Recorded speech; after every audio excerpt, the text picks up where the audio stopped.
நம்ம எல்லாருக்கும் ஆசை என்ன தெரியுமா?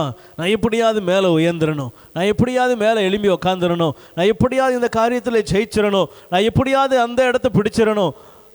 அல்லேலூயா. எவரையும் மேன்மைப்படுத்தவும் பலப்படுத்தவும் உம்முடைய கரத்தினால் ஆகும்.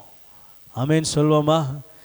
எவரையும் எவரையும் எந்த மனுஷனையும் மேன்மைப்படுத்தவும் பலப்படுத்தவும் இயேசு என்கிற ஒரே ஒருவருடைய கரத்தினால் மாத்திரமே ஆகும்.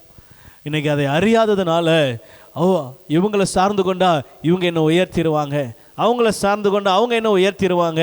ஆனால் ஆண்டவர் சொல்கிறாரு, தேவ பிள்ளைகளே, நீங்கள் உலகத்திலிருந்து மேன்மை என்ன செய்யாதீங்க, எதிர்பார்க்காதீங்க. உலகத்தின் காரியத்திலிருந்து, உலக மனிதனிடத்திலிருந்து, உலகத்தின் அதிகாரத்திலிருந்து என்ன செய்யாதீங்க.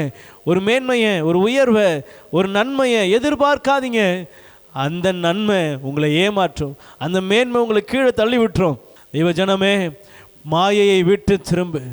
உன் இருதயத்தில் இருக்கிற மாயையை தூக்கி வெளியே ஏறி, பிசாசு வைத்திருக்கிற பொல்லாத இருதயத்தின் மாயையை தூக்கி வெளியே ஏறி. ஆண்டவர் சொல்றாரு, நான் தான் உயர்த்துகிறவர், ராஜாக்களோடு அமர பண்ணுகிறவர் என் ஆண்டவர். யாரை தெரியுமா? புழுதியில் குப்பையில் இருக்கிறவனை தூக்கி எங்கே உட்கார வைப்பாரா? ராஜாக்களோடு அமர்த்துகிறவர் ஆண்டவர்.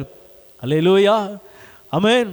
எகிப்தில் அடிபட்டு உதப்பட்டு ரொம்ப கடினமான நடத்தையில் நடத்தப்பட்ட இஸ்ரவேல் ஜனங்களுக்கு ஆண்டவர் கண்மலையாகிய தண்ணீரை குடிக்க கொடுத்தேன். பரலோகத்திலே தூதர்கள் சாப்பிடுகிற மன்னாவினால் அவரை திருப்தியாக்கினார். காடைகளை அவருக்கு வேண்டி மட்டும் குமித்தார். பலப்படுத்துகிறவர், மேன்மைப்படுத்துகிறவர், தேவைகளை சந்திக்கிறவர், உயர்த்துகிறவர், நெருக்கத்தை மாற்றுகிறவர் என் ஆண்டவராக இயேசு கிறிஸ்து ஒருவரே.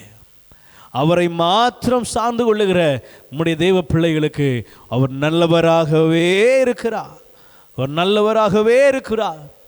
ஆமென்.